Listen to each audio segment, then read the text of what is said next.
आजिका बसी आमर घरे बजा राशन सामान सबू आनी बेले यहाँ रखा रखी नुहे करूँ आ माँ कहले कि आगे रखीदमा बोलिकिना कहले बोले बाबू गाधमी बोलता 12 उपरे होता न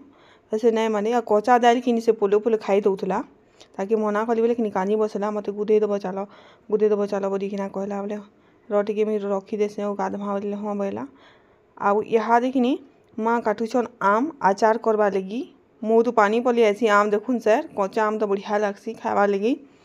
और आचार भी भल लगसी बाकी मत कच्चा आम बेसी भल लगसी खावा लगी और यहाँ देखनी बाबू खाना पीना कर सारा न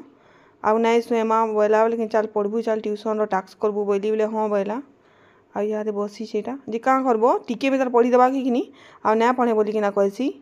आउ मत जो उड़ा लगुचे बोलवा ठकी दबा हेन्ता कहसी यहाँ शुईकिना उठला आउ कदेल खाऊे ट्यूशन जावार लगी आ तार मामा के कहूँ कि मामा देख मुझे केना खाऊे खाब क्या भल लगसी बोलिकिना कहूँ तार मामा के आउ यहाँ दे बाहरी गला ट्यूशन गला बोले ना बहुत बुरकुटी करसी पूरा कानसी बहुटे ट्यूशन नहीं जा बोलिकिना बाकी आजिका नहीं कानबा क्या लेने का बाजी छो आजिका दे ताके पैसा लंच हेथि लगी कना गुगा किसी ना करबा 10 टका दे काण खाइबू बोले कुरकुरी खामी बोलिकिना कही बाकी मैं ताके कुरकुरी हेते नहीं दिए चॉकलेट आनबा लेखे लगुचे जाऊे तो ट्यूशन।